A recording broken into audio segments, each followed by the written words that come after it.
Guys, I want to watch this video. If you have not checked out this amazing content creator, Ascendant Nomad, please do. See that he just broke 100,000 subs. Big congrats, by the way, Ascendant Nomad. He has a magical voice. I love listening to it, but I also love the content of what he presents. And he has this amazing video here. Destiny 2 has a weapons problem. Let us watch.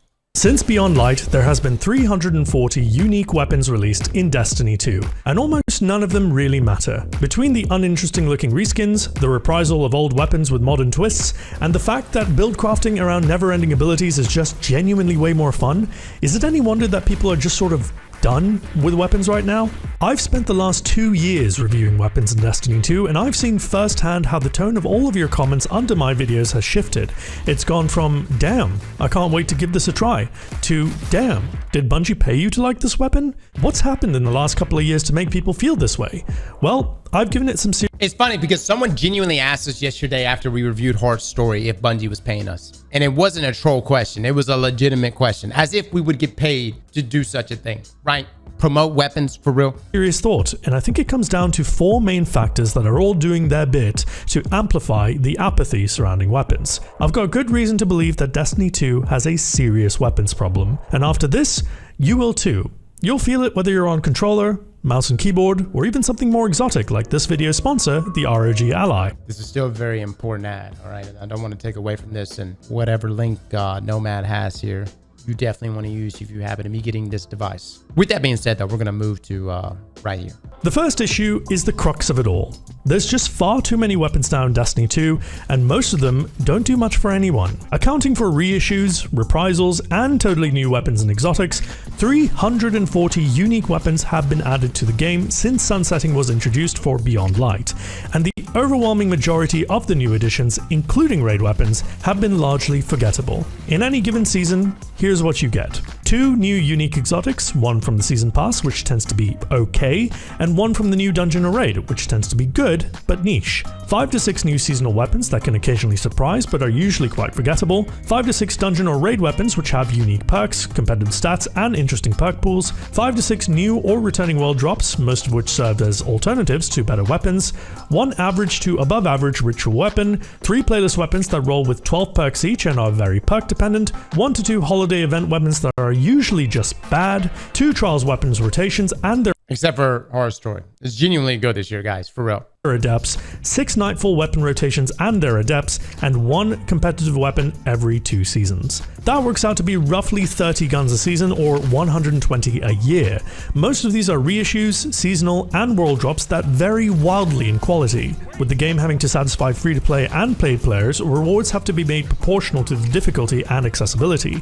It's not a perfect system. Trials gave us Unexpected Resurgence, and the seasonal missions gave us the Eremite, but you're more likely to get better weapons from harder activities. You could argue that this abundance of riches is exactly why weapon reviewers are important.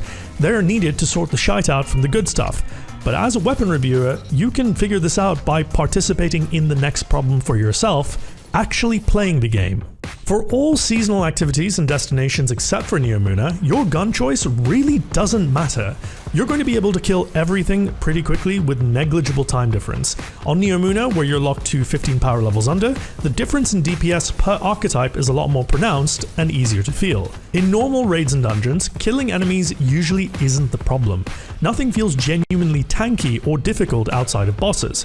The only time you have to use certain weapons is to deal with champions, but that's not a difficulty thing, that's just a case of using the right keys for the right locks. Optimal DPS of course requires the right stuff, but most teams aren't optimal, nor do they strive for it. They aim to get it done and get the loot. For raids, it's more the whole staying alive and communicating with your friends thing that's the problem. Also, having friends to begin with, but this isn't a free therapy session. Come to the Twitch stream every Tuesday and Thursday night for that. The only activities where weapon selection and loadouts make a real difference to your efficacy is in any master level content and endgame challenges. Yep. Master Lost Sectors, Contest and Master Raids, Speedrunning, Grandmaster Nightfalls, and Solo Dungeon Clears. Also known as the pinnacle PvE experience that the vast majority of people playing this game will not clear or complete. There's no in-between when it comes to Destiny's difficulty. It's either way too easy or really hard. Legend level content is supposed to be that in-between point, but in reality, it just requires you to be patient and do a bit more ad clearing than normal before you proceed. I could talk about the issues with Destiny's difficulty all day, but that's not the point I'm trying to make here. Essentially, Destiny 2 has two tiers of content: everyday Destiny content, and the content that really matters. The content that matters is the content that gives you the best weapons, the new exotics, the endgame materials, and the triumphs and seals for your collection. So when it comes to reviewing a weapon, the question becomes, is it good enough to use in the content that really matters? And to get somewhat of a feel for that, you go to Neomuna or you do a Legend Lost Sector solo. That's pretty much it. Eventually, you end up with just a handful of options that one can consider good. Everything new coming in better be as good, if not better, than this establishment. And that leads to the next problem: the culture of god rolls. God roll culture is exactly what it sounds like. It's every permutation of, if it's not a god roll, it's not worth using. To be perfectly clear, I'm not dismissing the concept of a god roll at all. Recommendations are important to help others with limited time or interest to get the perfect version of a gun. But perfect is the enemy of good, and the obsession with god rolls routinely dismisses more fun or interesting rolls. Recently, I believe this mindset has spread from just weapon rolls to entire weapons themselves, even though necessity to do so is the driving force here. We're getting over 120 weapons per year. It's easier for everyone to compare the new weapons coming out to the current established options and go from there. However, doing this turns people off from the off chance that a new gun genuinely provides a fun gameplay experience. A prime example of this is Necrochasm, which for all intents and purposes is an ad clear monster.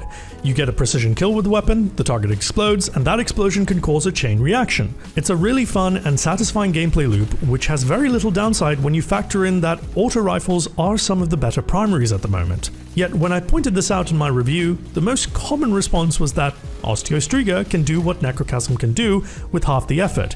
Therefore, Necrochasm is a bad weapon. This is so true. All right. And this is actually the thing that aggravates me the most, especially when sandbox changes go through. For instance, last week, we had sandbox changes go through. Auto rifle 600s just got a buff. But even after the range changes, people are so set in their ways. PvP players are just as bad as PvE players. But I would say both sides are pretty bad about it. There is still a Peacekeeper Titan out there with a Cloud Strike and an Immortal, and that is all they use. Like, Bungie could come out tomorrow and be like, yo, so yeah, Scout Rifles are doing 3,000% more damage. And they will still probably use an Immortal and a Cloud Strike. And PvE players are also very much set in their ways, where they're like, in this case, Necrochasm being a good option, or like, no, I could do the exact same thing with Osteo. And instead of being like, all right, but there's value here that Necrochasm brings. No, Necrochasm is garbage, not worth going for. This isn't totally inaccurate. Osteo is the king of ad clear, and it's so strong because you don't need to aim at all. Pair it with necrotic grips and nothing really gets the chance to ever kill you. But just because Osteo is best in slot for ad clear doesn't mean that Necrochasm is automatically bad. Far from it. I'd say Necrochasm is far more engaging and satisfying to use, whilst Osteo is a point and hold simulator. Something being better doesn't invalidate the joy of using something else, nor should it. After all, satisfying gunplay is what's kept Destiny around for so long. Weapons are supposed to be fun to use above all else, aren't they? You wouldn't say In-N-Out is a bad burger joint because it's objectively worse than Culver's, would you? Well, maybe you would if you don't live on the West Coast or have taste buds, but I digress. For the last few seasons, any weapon I've covered has invariably been compared to a weapon in the same slot with the argument of, it's worse for these reasons, so it's not worth using at all. I refute this argument, partially because it reinforces the concept of power creep, but also because if a gun feels good to use and does the job, it should be considered for use. Unless you're doing the hardest content in the game, there's no reason to dismiss something for not being best in slot.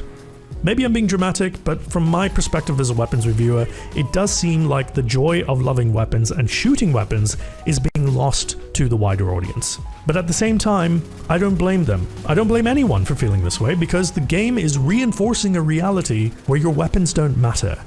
Right now we have 5 subclasses that are very mature and fleshed out in terms of abilities, aspects, and fragments. Finding combinations to create gameplay loops that can be chained is more satisfying to get right than any exotic perk on any weapon in the game right now. When you create a build that really gets going, it's Destiny 2 at its very best. It's a visual spectacle and a very addictive feeling of absolute power. It's easier than ever to get into build crafting, and the logic for constructing most builds is actually quite simple once you've done a few yourself. And if you do come up with a build yourself and it just works, the feeling of accomplishment you feel is intoxicating. Universally with all of these builds, the star is the abilities and how they synergize with each other. The less time shooting, the more spectacular it looks and feels. You only need your weapons for the bosses, and even then it depends on the boss itself. Why would I use Witherhoard and swords when Tractor Cannon can boost my throwing hammers? That's a specific example, but you catch my drift. As long as builds and abilities are this potent, weapons and gunplay will remain secondary. As long as there's no middle ground in difficulty, the fun factor of guns will be secondary to their potency. And as long as 30+ weapons come out every season, the likelihood of any of them being worth chasing is quite low. Together, all of these problems paint not an alarming picture, but certainly one that doesn't feel all that great. I don't think it's being done cynically or maliciously, it's just a byproduct of a lot of different things all coalescing to this point. But there's one more point I want to bring up that I think is worth mentioning, and it's a spicy one. PvP is the only place where weapons really matter. If weapons are meant to be the personal expression of your existence within the Destiny universe, then PvP is currently the only place where that expression is not only tangible, but appreciated as well. To win in PvP, you need to kill your opponents by hitting your shots better than they can. To do that, you need the right combination of guns, gun skill, game sense, and reaction time. Whether or not you are successful is directly related to how proficient you are with your chosen weapons, and if those weapons are suited to the task at hand. A Guardian's choice of weapon in the Crucible is the only part of Destiny which is a truly personal choice and expression. They choose this weapon because it best suits them and how they like to play PvP. Whether you go full meta or go full snipe line, the game is up for grabs. You could also say this is true in everyday PvE, where you can use whatever you want and call it personal expression. The difference is that there's no stakes, no difficulty, it doesn't matter. In PvP, it does. The game is not a foregone conclusion just because you decide to run something that's off meta. And the list of weapons that's unsuitable for PvP is actually quite short. With a few exceptions, the balance of weapons is remarkably good in PvP, allowing you to find success with whatever you want, provided that it's got a decent PvP-minded role on it, and it's got a decent PvP-minded person behind it. Builds and abilities definitely do help as well, but it's far harder to loop them. It's just you and your weapons first and foremost. This is how it used to be in PvE as well. But times have changed. I've already said a lot, and I don't want this to continue on with me becoming an armchair dev and giving out suggestions that are just not feasible. All I can do is give feedback. And my feedback is that in PvE at least, guns don't feel as fun to use anymore, unless they're being used as part of a build. Maybe it's enemy density requiring more powerful solutions, maybe the weapons have become genuinely boring, or maybe the best in slot weapons are just exactly that, too good for their own good. I don't know what the solution is, but I know there's a problem here. And I want to finish this video by handing it over to you. Do you think that Destiny 2 is more fun when weapons are the focus? Or do you prefer the ability spam power fantasy that we have right now? Is Destiny 2 losing its way with respect to being a shooter first? And more importantly, would higher quality weapons at the cost of quantity solve the issue of loot being bad, or would it accelerate power creep? Let me know your thoughts. I'm very curious to hear from all of you. As ever, thank you so much for watching, and a big thanks to the patrons who continue to make these videos possible. Wonderful video, Ascendant Nomad.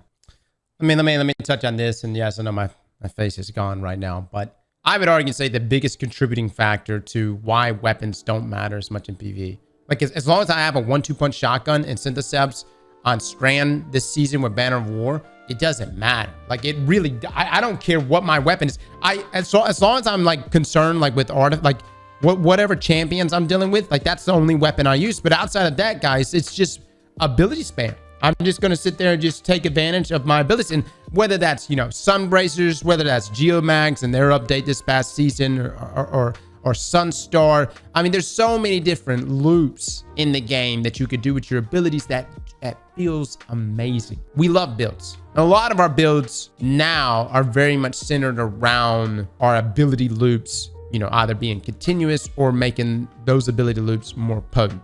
I don't know, guys. My question to y'all, what would you rather? Would you rather weapons be the focal point, the focus more inside of PvE? Or do you like the way builds are in the game currently?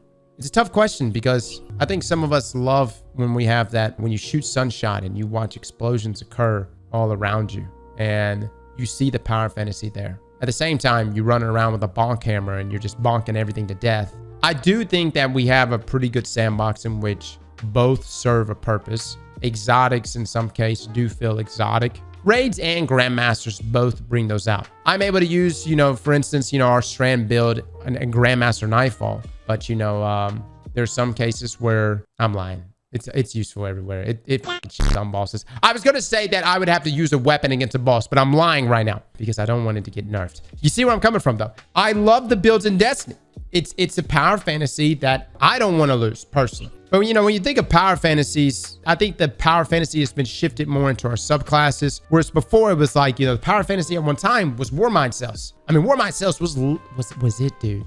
You could clear an entire room with Warmind Cells. You clear entire Nightfalls and everything with just a Warmind Cell build. And it was beautiful. Bungie has moved away from that by ultimately getting rid of Warmind Cells and, of course, somehow making it canon. Rasputin, RIP. But the point is those things have shifted more into our subclasses. I think also Starfire Protocol is a great example of something that really diminished weapons the most. Because Starfire Protocol was like, yo, we're good at everything. We're good at damage. We're the best damage. The gameplay loop here is endless. We're also great at clearing ads, survivability. There were so many things that Starfire Protocol at one time did that definitely, and then on top of combining it well, dude, you're checking all the boxes off. So, of course, Bungie dealt with that. With that being said, I think the point that Nomad made here about weapons matter more in PvP, I would argue and say, yeah, for the most part, if you were to compare it to just general PvE gameplay, if I go join a raid right now, like a base raid, we're not talking master, right? Base raid doesn't really matter, you know what I mean? Am I jumping into seasonal content? It really doesn't matter.